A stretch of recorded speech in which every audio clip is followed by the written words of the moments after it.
Bonsoir à tous et bienvenue sur D8. Nous sommes ensemble pour la lecture de La Reine Margot d'Alexandre Dumas. Et avant de reprendre au chapitre 3, j'aimerais vous faire une petite séance de rattrapage sur l'auteur. Alors, Alexandre Dumas, surnommé le père des trois mousquetaires, nous donne plusieurs chroniques dans ses romans où il mêle bonne humeur et épisodes sanglants. C'est le cas, encore une fois, ici, dans La Reine Margot, publié en 1847, qui, à la base, en fait, c'était un roman feuilleton, publié 2 ans auparavant pour le quotidien La Presse, et qui était sorti le soir de Noël 1844. Alors, quelle est l'histoire de La Reine Margot qui a été adaptée au cinéma et interprétée par Isabelle Adjani ? Une magnifique performance. Alors j'ai essayé de regarder des photos de sa coiffure.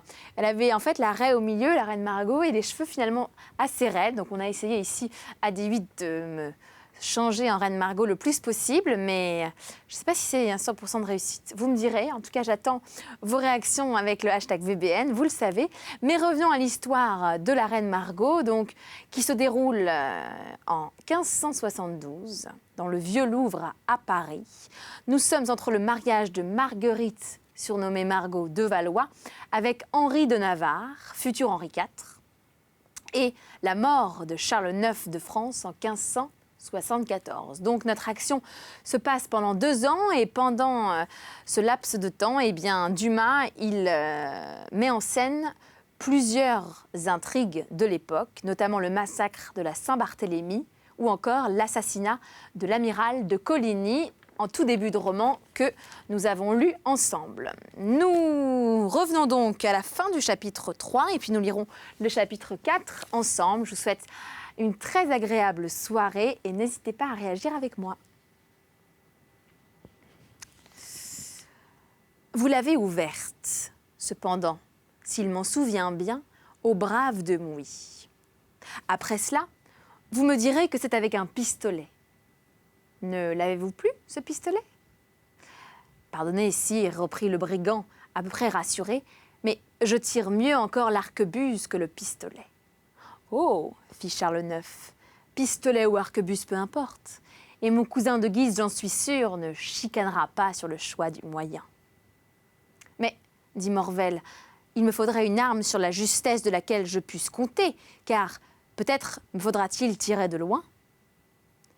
J'ai dit arquebuse dans cette chambre, reprit Charles IX, avec lesquelles je touche un écu d'or à 150 pas. Voulez-vous en essayer une ? Oh, sire, avec la plus grande joie, s'écria Morvel, en s'avançant vers celle qui était déposée dans un coin et qu'on avait apportée le jour même à Charles IX. Non, pas celle-là, dit le roi, pas celle-là. Je la réserve pour moi-même. J'aurai un de ces jours une grande chasse et j'espère qu'elle me servira. Mais tout autre, à votre choix. Morvel détacha une arquebuse d'un trophée. Maintenant, cet ennemi, sire, quel est-il ? Demanda l'assassin. Est-ce que je sais cela, moi ? Répondit Charles IX en écrasant le misérable de son regard dédaigneux. Je le demanderai donc à monsieur de Guise, balbutia Morvel. Le roi haussa les épaules. Ne demandez rien, dit-il. Monsieur de Guise ne répondrait pas. Est-ce qu'on répond à ces choses-là, sérieusement ? C'est à ceux qui ne veulent pas être pendus à deviner. Mais enfin, à quoi le reconnaîtrais-je ? Je vous ai dit que tous les matins à 10 heures, il passait devant la fenêtre du chanoine. Mais beaucoup passent devant cette fenêtre. Que votre majesté daigne seulement m'indiquer un signe quelconque. Oh, c'est bien facile. Demain, par exemple, il tiendra sous son bras un portefeuille de maroquin rouge. Sire, il suffit. Vous avez toujours ce cheval que vous a donné monsieur de Mouy et qui court si bien. Sire, j'ai un barbe des plus vites. Oh, je ne suis pas en peine de vous. Seulement, il est bon que vous sachiez que le cloître a une porte de derrière. Merci, sire. Maintenant, priez Dieu pour moi. Et mille démons, priez le diable bien plutôt, car ce n'est que par sa protection que vous pouvez éviter la corde. Adieu, sire. Adieu. Ah, à propos, monsieur de Morvel, vous savez que si d'une façon quelconque on entend parler de vous demain, avant 10 heures du matin, ou si l'on en entend parler, ou si l'on n'en entend pas parler après, il y a une oubliette au Louvre. Et Charles IX se remit à siffler tranquillement, et plus juste que jamais, son air favori. Que va-t-il se passer? Nous le découvrons tout de suite, chapitre 4, la soirée du 24 août 1572. Notre lecteur n'a pas oublié que, dans le chapitre précédent, il a été question d'un gentilhomme nommé La Mole, attendu avec quelque impatience par Henri de Navarre. Ce jeune gentilhomme, comme l'avait annoncé l'amiral, entrait à Paris par la porte Saint-Marcel vers la fin de la journée du 24 août 1572. Et jetant un regard assez dédaigneux sur les nombreuses hôtelleries qui étalaient à sa droite et à sa gauche, leurs pittoresques enseignes, laissa pénétrer son cheval tout fumant jusqu'au cœur de la ville où, après avoir traversé la place Maubert, le Petit Pont, le pont Notre-Dame et logé les quais, il s'arrêta au bout de la rue de Bray-Sec, dont nous avons fait depuis la rue de l'Arbre-Sec, et à laquelle, pour la plus grande facilité de nos lecteurs, nous conserverons son nom moderne. Le nom lui plut sans doute, car il y entra et, comme à sa gauche, une magnifique plaque de tôle grinçant sur sa tringle, avec accompagnement de sonnettes, appelait son attention. Il fit une seconde halte pour lire ces mots « à la belle étoile », écrits en légende sous une peinture qui représentait le simulacre le plus flatteur pour un voyageur affamé. C'était une volaille rôtissant au milieu d'un ciel noir, tandis qu'un homme à manteau rouge tendait vers cet astre, une nouvelle espèce, ses bras, sa bourse et ses vœux. Voilà, se dit le gentilhomme, une auberge qui s'annonce bien, et l'hôte qui la tient doit être, sur mon âme, un ingénieux compère. J'ai toujours entendu dire que la rue de l'Arbre-Sec était dans le quartier du Louvre, et pour peu que l'établissement réponde à l'enseigne, je serai à merveille ici. Pendant que le nouveau venu se débitait à lui-même ce monologue, un autre cavalier, entré par l'autre bout de la rue, c'est-à-dire par la rue Saint-Honoré, s'arrêtait et demeurait aussi en extase devant l'enseigne de la Belle Étoile. Celui des deux que nous connaissons, de nom du moins, montait un cheval blanc de race espagnole et était vêtu d'un pourpoint noir garni de jais. Son manteau était de velours violet foncé, il portait des bottes de cuir noir, une épée à poignée de fer ciselée et un poignard pareil.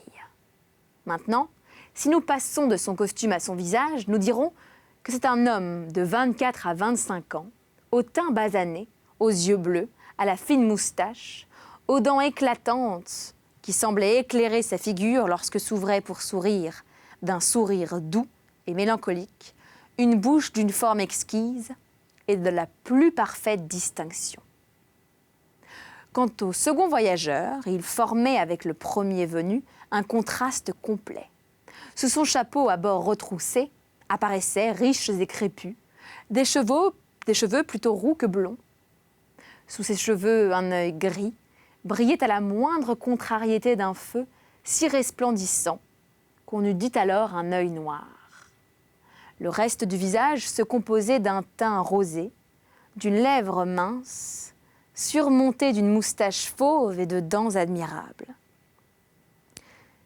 C'était en somme, avec sa peau blanche, sa haute taille et ses larges épaules, un front beau cavalier, dans l'acceptation ordinaire du mot, et depuis une heure qu'il levait le nez vers toutes les fenêtres, sous le prétexte d'y chercher des enseignes, les femmes l'avaient fort regardé.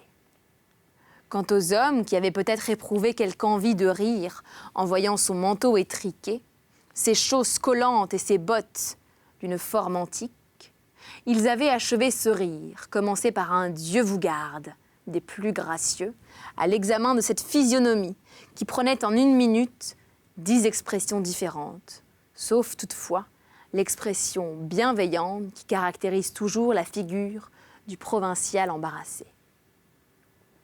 Ce fut lui qui s'adressa le premier à l'autre gentilhomme, qui, ainsi que nous l'avons dit, regardait l'hôtellerie de la Belle Étoile.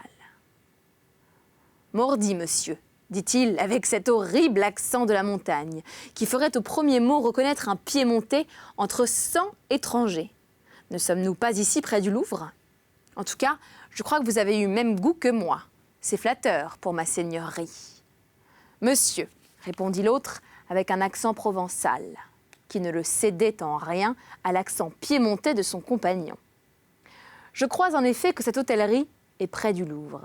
Cependant, je me demande encore si j'aurai l'honneur d'avoir été de votre avis. Je me consulte. Vous n'êtes pas décidé, monsieur? La maison est flatteuse pourtant. Après cela, peut-être me suis-je laissé tenter par votre présence. Avouez néanmoins que voilà une jolie peinture. Oh, sans doute, mais c'est justement ce qui me fait douter de la réalité. Paris est plein de pipeurs, m'a-t-on dit, et l'on pipe avec une enseigne, aussi bien qu'avec autre chose. Mordi, monsieur, reprit le piémontais, je ne m'inquiète pas de la piperie, moi, et si l'hôte me fournit une volaille bien moins rôtie que celle de son enseigne, je le mets à la broche lui-même et je ne le quitte pas qu'il ne soit convenablement rissolé. Entrons, monsieur. Vous achevez de me décider, dit le Provençal en riant.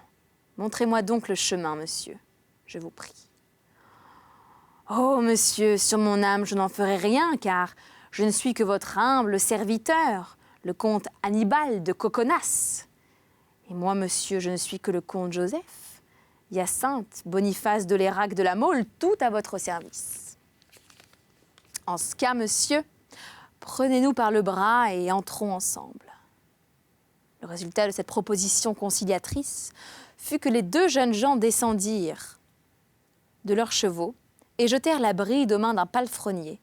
Ils se prirent par le bras et, ajustant leurs épées, se dirigèrent vers la porte de l'hôtellerie, sur le seuil de laquelle se tenait l'hôte.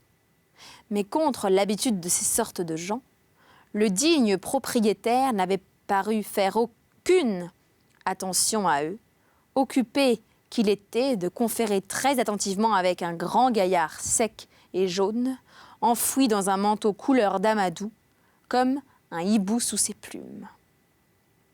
Les deux gentilshommes étaient arrivés si près de l'hôte et de l'homme au manteau amadou avec lequel il causait, que Coconas, s'impatienté de ce peu d'importance qu'on accordait à lui et à son compagnon, tira la manche de l'hôte.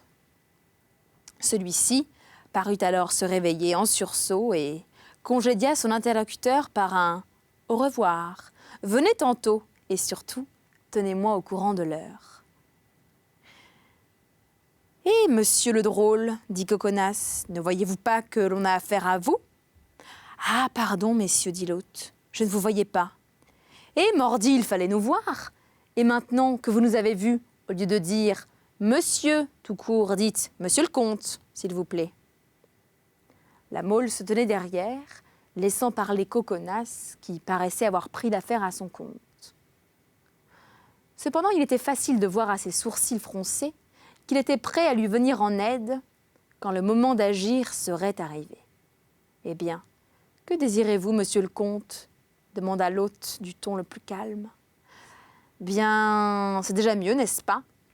dit Coconas en se retournant vers la Mole, qui fit de la tête un signe affirmatif. « Nous désirons, monsieur le comte et moi, attirer que nous sommes, par votre enseigne, trouvés à souper et à coucher dans votre hôtellerie. »« Messieurs, dit l'hôte, je suis au désespoir, mais il n'y a qu'une chambre et je crains que cela ne puisse vous convenir. »« Eh bien, ma foi, tant mieux, dit la Mole, nous irons loger ailleurs. »« Ah, mais non, dit Coconas, je demeure, moi, mon cheval est harassé, je prends donc la chambre, puisque vous n'en voulez pas. »« Ah, c'est autre chose, répondit l'hôte, en conservant toujours le même flegme impertinent. Si vous n'êtes qu'un, je ne puis pas vous loger du tout. »« Mordi, s'écria Coconas, voici sur ma foi un plaisant animal. Tout à l'heure nous étions trop de deux et maintenant nous ne sommes pas assez d'un. Tu ne veux donc pas nous loger, drôle ? » Ma foi, messieurs, puisque vous le prenez sur ce ton, je vous répondrai avec franchise. Réponds alors, mais réponds vite. Eh bien, j'aime mieux ne pas avoir l'honneur de vous loger. Parce que, demanda Coconas, blêmissant de colère, Parce que vous n'avez pas de laquais et que pour une chambre de maître pleine, cela me ferait 2 chambres de laquais vides. Or, si je vous donne la chambre de maître, je risque fort de ne pas louer les autres. Monsieur de la Mole, dit Coconas en se retournant, ne vous semble-t-il pas comme à moi que nous allons massacrer ce gaillard-là ? Mais c'est faisable, dit la Mole en se préparant comme son compagnon à rouer l'hôtelier de coups de fouet. Mais malgré cette double démonstration, qui n'avait rien de bien rassurant de la part des 2 gentilshommes, qui paraissaient si déterminés, l'hôtelier ne s'étonna point. Et, se contentant de reculer d'un pas, afin d'être chez lui, on voit, dit-il, en goguenardant, que ces messieurs arrivent de province. À Paris, la mode est passée de massacrer les aubergistes qui refusent de louer leurs chambres. Ce sont les grands seigneurs qu'on massacre et non les bourgeois. Et si vous criez trop fort, je vais appeler mes voisins, de sorte que ce sera vous qui serez roués de coups. Traitement tout à fait indigne de 2 gentilshommes. « Mais ils se moquent de nous, là !» s'écria Coconas exaspéré. « Grégoire, mon arquebuse, dit l'hôte, en s'adressant à son valet, du même ton qu'il eût dit « un siège » à ces messieurs. « Tripe del papa !» hurla Coconas en tirant son épée. « Mais échauffez-vous donc, monsieur de la Mole !»« Non pas, s'il vous plaît, non pas !» Car, tandis que nous nous échaufferons, le souper refroidira, lui. « Comment ? Vous trouvez ?» s'écria Coconas. « Je trouve que monsieur de la Belle Étoile a raison. Seulement, il sait mal prendre ses voyageurs, surtout quand ces voyageurs sont des gentilshommes. Au lieu de nous dire brutalement « Messieurs, je ne veux pas de vous », il aurait mieux fait de nous dire avec politesse « Entrez, messieurs », quitte à mettre sur son mémoire « Chambre de maître tant, chambre de laquais tant ». Attendu que nous n'avons pas de laquais, nous comptons en prendre. Et ce disant, la Mole écarta doucement l'hôtelier, qui étendait déjà la main vers son arquebuse. Fit passer Coconas et entra derrière lui dans la maison. « N'importe, dit Coconas, j'ai bien de la peine à remettre mon épée dans le fourreau avant de m'être assuré qu'elle pique aussi bien que les lardoirs de ce gaillard-là. Patience, mon cher compagnon, dit la Mole, patience. Toutes les auberges sont pleines de gentilshommes, attirés à Paris pour les fêtes de mariage ou pour la guerre prochaine de Flandre. Nous ne trouverions plus d'autres logis. Et puis, c'est peut-être la coutume à Paris de recevoir ainsi les étrangers qui y arrivent. Mordi, comme vous êtes patient, murmura Coconas, en tortillant de rage sa moustache rouge et en foudroyant l'hôte de ses regards. Mais que le coquin prenne garde à lui. Si sa cuisine est mauvaise, si son lit est dur, si son vin n'a pas 3 ans de bouteille, si son valet n'est pas souple comme un jonc, là, mon gentilhomme, fit l'hôte, en aiguisant sur un repassoir le couteau de sa ceinture. Là, tranquillisez-vous, hein, vous êtes en pays de cocagne. Puis tout bas et secouant la tête. C'est quelques huguenots, murmura-t-il, les traîtres, sont si insolents depuis leur mariage, de leur berner avec mademoiselle Margot. Puis avec un sourire qui eût fait frissonner ses hôtes, s'il l'avait vu, il ajouta « Et ce serait drôle qu'il me fût justement tombé des huguenots ici, et que... ça... Souperons-nous » demanda aigrement Coconas, interrompant les apartés de son hôte. « Mais comme il vous plaira, monsieur, répondit celui-ci, radouci sans doute par la dernière pensée qui lui était venue. « Eh bien, il nous plaît. » « Et promptement, » répondit Coconas. Puis, se retournant vers la Mole, « Ça, monsieur le comte, tandis que l'on nous prépare notre chambre, dites-moi, est-ce que par hasard, vous avez trouvé Paris une ville gaie, vous ?»« Ma foi, non, » dit la Mole. « Il me semble n'y avoir vu encore que des visages effarouchés ou rébarbatifs. Peut-être aussi les Parisiens ont-ils peur de l'orage. Voyez comme le ciel est noir, et comme l'air est lourd. » Dites-moi, comte, vous cherchez le Louvre, n'est-ce pas? Et vous aussi, je crois, monsieur de Coconas. Eh bien, si vous le voulez, nous le chercherons ensemble. Hein? Fit la Mole. N'est-il pas un peu tard pour sortir? Tard ou non, il faut que je sorte. Mes ordres sont précis, arriver au plus vite à Paris et aussitôt arrivé, communiquer avec le duc de Guise. À ce nom du duc de Guise, l'hôte s'approcha fort attentif. « Il me semble que ce maraud nous écoute, » dit Coconas, qui en sa qualité de piémontais était fort rancunier et qui ne pouvait passer au maître de la Belle Étoile la façon peu civile dont il recevait les voyageurs. « Oui, messieurs, je vous écoute, » dit celui-ci en mettant la main à son bonnet. « Mais pour vous servir, j'entends parler du duc de Guise et Jaucourt. À quoi puis-je vous être bon, mes gentilshommes ?» Ce mot est magique à ce qu'il paraît, car d'insolent te voilà devenu obséquieux. « Mordi, maître, maître, comment t'appelles-tu » ? « Maître Lahurière, » répondit l'hôte, s'inclinant. « Eh bien, maître Lahurière, crois-tu que mon bras soit moins lourd que celui de monsieur le duc de Guise ? Quel privilège de te rendre si poli !»« Non, monsieur le comte, mais il est moins long, » répliqua Lahurière. « D'ailleurs, ajouta-t-il, il vous faut dire que ce grand Henri est notre idole, à nous autres Parisiens. »« Quel Henri ?» demanda la Mole. « Il me semble qu'il n'y en a qu'un, » dit l'aubergiste. « Pardon, mon ami, il y en a encore un autre dont je vous invite à ne pas dire de mal. C'est Henri de Navarre. Sans compter Henri de Condé, qui a bien aussi son mérite. »« Cela, je ne les connais pas, » répondit l'hôte. « Oui, mais moi je les connais, » dit la Mole. « Et comme je suis adressé au roi Henri de Navarre, je vous invite à n'en pas médire devant moi. » L'hôte, sans répondre à monsieur de la Mole, se contenta de toucher légèrement à son bonnet et continuant de faire les 12 yeux à Coconas. « Pour la fête, » répondit l'hôte avec un singulier sourire, « vous devriez dire pour les fêtes, car Paris en regorge de fêtes, à ce que j'ai entendu dire. Du moins, on ne parle que de bals, de festins, de carrousels. Ne s'amuse-t-on pas beaucoup à Paris, hein ? » « Mais modérément, monsieur, jusqu'à présent du moins, » répondit l'hôte. « Mais on va s'amuser, je l'espère. » « Les noces de Sa Majesté le roi de Navarre attirent cependant beaucoup de monde en cette ville, » dit la Mole. « Beaucoup de huguenots, oui, monsieur, » répondit brusquement Lahurière. Puis se reprenant. « Ah, pardon, dit-il.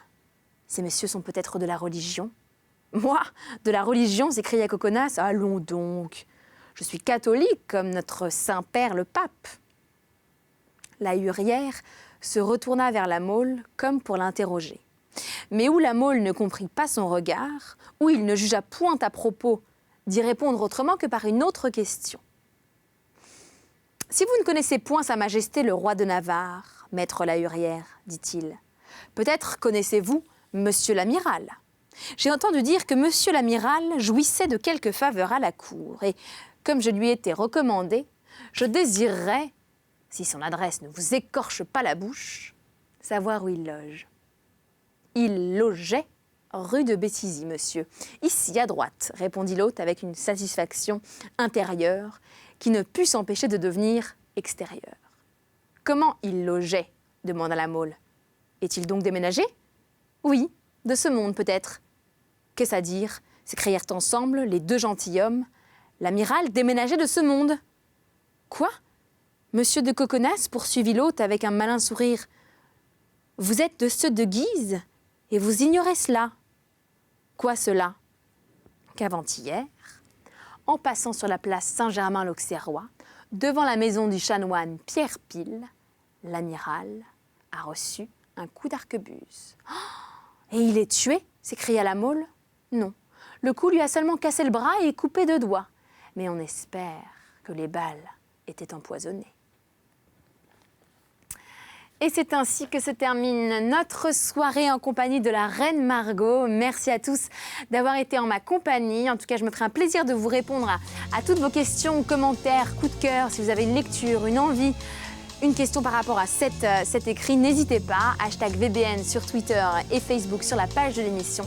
Je vous répondrai avec grand plaisir. Je vous donne également rendez-vous sur mon blog que vous connaissez peut-être, somethingaboutVictoria.com, où je vous parle au quotidien de plein de choses et j'adore lire vos commentaires, vos messages, vos questions et j'y répondrai tout autant. Et puis si vous aimez le théâtre, je commencerai un duo comique Tir au pigeon, écrit par Tom Trondel et interprété par lui et par moi.